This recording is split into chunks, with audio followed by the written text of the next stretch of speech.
I'm ostracized and traumatized by everything I'm not alright. I'm lost inside, and anything I say you better listen up closely. Mostly, I'm the one and only. Bring it home slowly. Hand your boy the trophy. Patience is holy moly. I got him hating on me like Michael. Yo, konnichiwa. Di video kali ini Mimin mau ngelanjutin light novel Isekai Dechi Skill wo Tenishita Orewa. Tapi sebelum lanjut ke videonya, buat kalian semua yang baru bergabung atau baru mampir ke channel ini, bisa bantu channel ini dengan cara klik tombol like, tombol subscribe, juga nyalain loncengnya agar video-video di sini semakin membaik lagi. Dan kalau ada salah dalam penyampaiannya, mohon dimaafin. Yaudah, nggak usah lama-lama, kita langsung aja yuk gas videonya.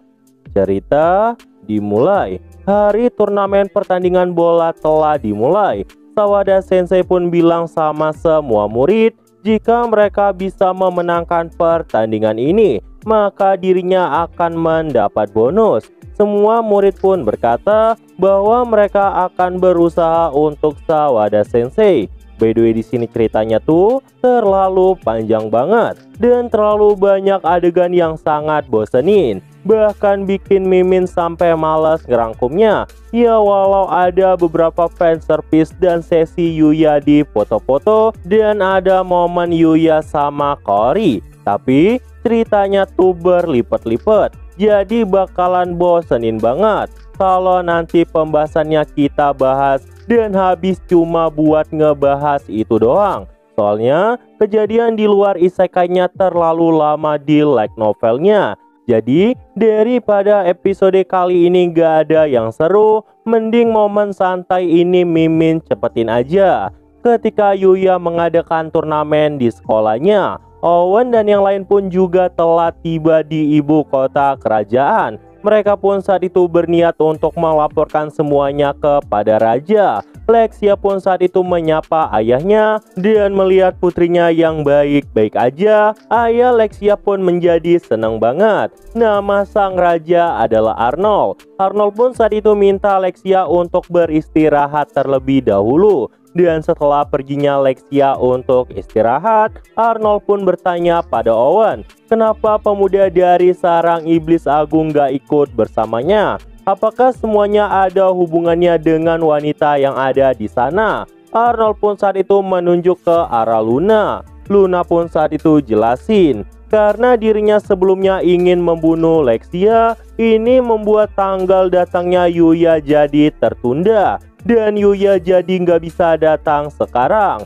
Owen yang mendengar perkataan Luna itu pun jadi panik karena sang raja saat itu terlihat sangat marah. Dan kemudian sang raja pun bertanya pada Luna, kau bilang kau ingin membunuh putriku. Lantas kenapa kau masih hidup saat ini? Jika kau adalah assassin, bukankah gagal berarti kematian? Luna pun kemudian tersenyum sambil berkata, tentu saja, aku juga siap untuk mati, tapi itu malah dihentikan oleh Lexia. Dan karena itulah aku ada di sini sekarang. Arnold pun saat itu mengeluarkan harta nasional yang bernama Slash Sword Gristle. Arnold pun kemudian mengarahkan pedangnya itu ke arah Luna. Namun, Luna dengan santai mengikat seluruh pergerakan dari Arnold. Melihat itu, sang raja pun jadi kaget karena Luna bisa memahami seluruh teknik berpedang dari dirinya. Luna pun kemudian berkata, aku memang bisa menghentikan dirimu dan aku tahu cara menghentikan semua seranganmu. Arnold yang terjebak itu pun jadi tertawa dan mulai merubah pandangannya. Arnold pun kemudian berkata, baiklah, aku akui kau bisa menjaga putriku, tapi bisakah kau lepaskan ini untukku? Luna yang mendengar itu pun ngejawab, jika kau berjanji tidak akan menyerangku lagi, maka akan ku lepaskan. Namun tiba-tiba terdengarlah seseorang yang saat itu mendobrak pintu. Dan ternyata itu adalah Lexia. Lexia pun bertanya apa yang dilakukan ayahnya kepada Luna. Si ayah pun saat itu langsung panik karena putri kesayangannya tiba-tiba muncul. Dan di sini Lexia pun berkata, "Jika kau melakukan sesuatu pada lunaku, aku akan membencimu, ayah." Arnold yang mendengar itu pun jadi abu dan seperti mau pingsan. Dan setelah itu, sang raja pun berkata pada Luna, "Pada dasarnya, pergerakanmu itu bahkan bisa membunuhku. Karena dirimu, aku jadi sekarat soalnya Lexia membenciku." Namun, Luna dengan santai berkata bahwa dirinya nggak peduli tentang hal itu. Dan dia pun jadi kebingungan kenapa sikap raja terlihat sangat aneh sama Lexia. Dan di sini Lexia pun bertanya apakah kemampuan Luna sudah diakui. Mendengar itu, Arnold pun langsung mengakui kekuatan yang dimiliki oleh Luna. Arnold pun berkata, "Mulai sekarang, sebagai seorang raja, aku mengakuimu sebagai pengawal Lexia. Jadi, pastikan kau harus melindungi putriku." Dan untuk pertama kalinya, Luna saat itu menundukkan kepala sebelum meninggalkan ruangan bersama Lexia. Di sini, Owen pun berkata pada sang raja, dia nggak boleh terlalu lembut sama Tuan Putri. Namun raja malah bilang dia nggak bisa melakukan hal itu karena putrinya itu sangat imut. Dan di sini raja pun mulai memasang ekspresi serius. "Hei Owen, Luna bukanlah pembunuh biasa." Owen pun kemudian mulai jelasin bahwa Luna adalah seorang yang menyandang gelar headhunter. Raja yang mendengar itu pun jadi kaget banget karena headhunter adalah nama pembunuh yang sangat terkenal. Dia pun kemudian bertanya, jadi kegagalannya karena pemuda dari hutan iblis agung itu? Owen pun membenarkan hal itu karena satu-satunya yang bisa menangkap Luna hanya si Yuya. Dan setelah itu, Luna, Lexia bersama Yuya pun pergi ke rumah Yuya. Arnold yang mendengar itu pun langsung kaget dan berteriak histeris karena putrinya tinggal di rumah seorang pria. Owen pun saat itu terus dimarahi sama si Arnold. Dan setelah itu, Owen pun mulai jelasin karena perubahan jadwal itu, Yuya pun jadi nggak bisa datang ke sini. Sebenarnya, Arnold saat itu sangat frustasi karena jika seandainya Yuya adalah musuh, nggak mungkin ada yang bisa menandingi kehebatannya. Dan karena itu, Yuya pun untuk sementara dipandang sebagai musuh oleh sang raja. Dan setelah Arnold dan yang lain mendiskusikan tentang Yuya, di sisi lain, terlihatlah seseorang yang mengenakan kerudung yang saat itu berkata kepada seseorang yang bernama Rhaegar. Dia adalah pangeran pertama dari kerajaan Alkeria. Rhaegar pun saat itu kaget mendengar laporan dari pria itu yang berkata, sepertinya ada orang yang tinggal di sarang iblis. Dan dia adalah orang yang telah menyelamatkan Lexia berkali-kali. Karena hal inilah, Rhaegar pun menyadari semuanya pun jadi masuk akal.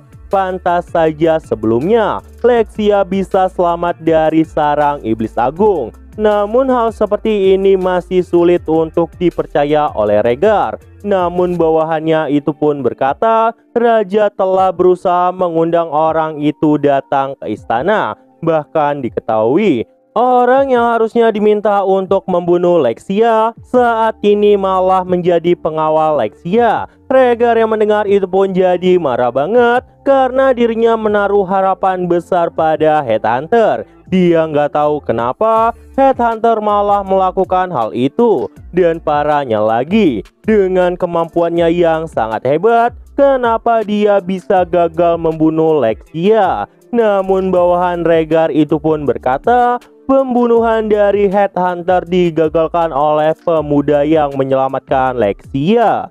Rhaegar yang syok itu pun sampai berdiri dari kursinya. Dia nggak percaya headhunter yang hebat bisa digagalkan oleh satu orang. Dan dia juga penasaran kenapa headhunter mau jadi pengawal dari Luna. Dan sebelumnya aja, Rhaegar nggak bisa mengincar Lexia karena ada Owen. Namun jika Headhunter juga ada di sisi Lexia, nggak mungkin dirinya itu bisa membunuh Lexia. Rhaegar pun terus memikirkan hal yang akan dilakukannya. Namun karena nggak menemukan jawaban apapun, dia pun bertanya kepada bawahannya, kapan Yuya akan datang ke istana kerajaan. Bawahannya itu pun gak tahu kapan Yuya akan datang.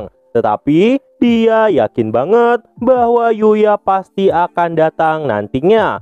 Mendengar itu, Rhaegar pun jadi senang. Rhaegar berkata pada bawahannya, sepertinya sudah waktunya bagi ayah untuk turun tahta. Bawahannya itu pun menjadi terkejut karena ternyata Rhaegar ingin membunuh ayahnya dan mengambil ahli tahtanya. Itu bisa mempercepat kenaikannya. Bawahan Rhaegar yang mendengar itu pun kemudian berkata, membunuh yang mulia sangat berbahaya karena dirinya dikelilingi oleh prajurit yang sangat terampil. Meskipun tidak sepintar Owen, tetapi yang mulia sendiri sangat mengerikan. Dan jika ini diketahui oleh publik, posisi Rhaegar sebagai putra pertama juga akan dalam bahaya. Namun, Rhaegar berkata bahwa dirinya tidak akan melakukan itu tanpa persiapan karena udah pasti kelompok ayahnya sangat mengerikan. Namun Rhaegar punya rencana brilian yang membuat bawahannya itu sampai gemetar ketakutan mendengarnya. Dan ternyata Rhaegar punya item Sealed Magic Barrier yang jika seandainya sihir ini diaktifkan, semua sihir bisa diblokir olehnya. Dan dengan itu, sang raja sekalipun gak mungkin bisa berkutik di hadapannya. Namun rencana bisa gagal jika Owen Headhunter dan sang raja bergabung. Rhaegar pun saat itu meminta bawahannya untuk mengatasinya, dan Rhaegar pun melanjutkan perkataannya. Yuya akan dijadikan sebagai orang bersalah di sini karena Yuya tinggal di sarang iblis agung yang terkenal sangat mengerikan. Kemungkinan besar dia akan dicurigai jika nantinya raja meninggal. Dan karena Yuya tinggal di sarang iblis agung, mereka akan mengatakan Yuya mengamuk dengan barbar dan membantai sang raja. Bawahan Rhaegar yang mendengar itu pun gak bisa mengatakan apapun dan cuma bisa diam mendengar perkataan dari Rhaegar. Rhaegar pun kemudian meminta bawahannya untuk bersiap dan memintanya membuat rencana untuk membunuh sang raja. Tekad Rhaegar sudah bulat. Dirinya ingin menjadikan Yuya sebagai batu loncatan. Di sisi lain, topik Yuya juga sedang dibahas di dunia aslinya. Sebuah majalah menampilkan sekolah Osei Gakuen dan majalah itu pun menjadi booming karena terdapat banyak foto Yuya di sana. Dan karena itu, sekolah dari Yuya pun menjadi makin populer. Dan setelah semua selesai, Yuya pun berniat untuk segera pergi ke istana menjumpai Lexia. Dirinya itu pun saat itu mengajak Night dan Akatsuki untuk segera berangkat bersamanya. Namun setelah dipikir-pikir, Yuya baru sadar kalau dirinya tuh nggak punya uang. Dia pun bertanya-tanya apa yang harus dilakukannya untuk mendapat uang di dunia ini. Karena nggak mungkin Yuya bisa membeli apapun yang ada di kota jika dirinya itu tidak memiliki uang di dunia ini. Namun setelah pusing mikirinnya, Yuya pun terus melanjutkan perjalanan dan berjumpa banyak monster. Namun tiba-tiba, Next saat itu menunjuk sesuatu. Yuya yang penasaran itu pun langsung melihatnya dan terlihatlah seekor domba berbulu putih yang halus sedang memakan rumput. Dan lama-lama domba itu malah mulai tertidur tanpa perlindungan. Yuya pun saat itu langsung mengaktifkan identifikasi. Dan diketahui domba itu bernama Slave Ship yang berlevel 400 dan memiliki status ancaman sangat luar biasa. Namun karena Yuya udah berevolusi, domba itu nggak menjadi ancaman bagi Yuya. Tetapi Yuya agak kagum karena domba itu sepertinya mempunyai sihir yang bisa membuat lawannya tertidur. Itu bernama Sleep Healing. Namun tiba-tiba mata domba itu pun mulai terbuka karena melihat kehadiran dari Yuya. Dan sepertinya domba itu juga memiliki magic detection. Setelah itu, domba itu pun langsung bangkit menyerang kelompok si Yuya. Yuya pun langsung mengeluarkan panah dan membidik domba itu. Sambil dibidik, Yuya menggunakan skill Mind Eyes Revision dan melihat dahi domba itu adalah titik terlemah. Dengan satu serangan dari Yuya, domba itu pun akhirnya meninggoy. Saat Yuya mendekati drop item, dirinya mulai menemukan beberapa item. Ada meat of the slave sheep. Itu adalah daging dari slave sheep yang memiliki tekstur lengket dengan ciri khas yang kuat. Diketahui, daging asap yang dibuat dari daging ini digemari oleh para bangsawan premium. Berikutnya ada Wall of the Slave Sheep. Itu adalah bulu dari slave sheep yang memiliki karakteristik penyerapan panas dan penyerapan kelembapan yang sangat baik, bahkan sangat nyaman untuk disentuh, dan diketahui punya harga jual yang sangat tinggi. Berikutnya ada Horn of the Slave Sheep. Meski nggak bisa digunakan sebagai bahan senjata, tetapi jika dibuat menjadi bubuk, itu bisa digunakan sebagai ramuan tidur untuk membuat tidur nyenyak. Dan oleh karena itu, terkadang item ini digunakan sebagai obat tidur. Selanjutnya ada Paradise Futon. Itu adalah item drop langka yang diperoleh dari slave ship yang merupakan kasur bersih yang tidak perlu dicuci. Dan ada dua mode di dalamnya. Ada mode tidur inersia. Ini akan membuat seseorang merasa seolah berada di surga. Dan ada mode tidur nyaman yang membuat seseorang sangat nyaman saat mencobanya. Dan saat tidur, HP dan MP seseorang akan meningkat sedikit. Dan setelah itu, Yuya pun kembali melanjutkan perjalanan dan menemukan slave ship yang saat itu berkelompok. Dan akhirnya Yuya pun mendapat 10 set tempat tidur tambahan. Dan setelah itu, perjalanan pun kembali dilanjutkan untuk sampai ke kerajaan dan bertemu dengan Lexia. Nah, jadi itu aja untuk pembahasan kali ini. By the way, next mungkin Mimin bakalan agak lama lanjut light novel kali ini, karena Mimin mau ngelanjutin pembahasan Tensura yang udah mendem agak banyak. Nah, jadi itu aja untuk pembahasan kali ini. Dan tunggu video-video gua selanjutnya dan see you. I said you better watch what you're doing, 'cause I ain't gonna stop when I'm moving. I'm headed to the top, I'ma do it. I'm headed to the top, I'ma prove it. And baby girl, I like what you do.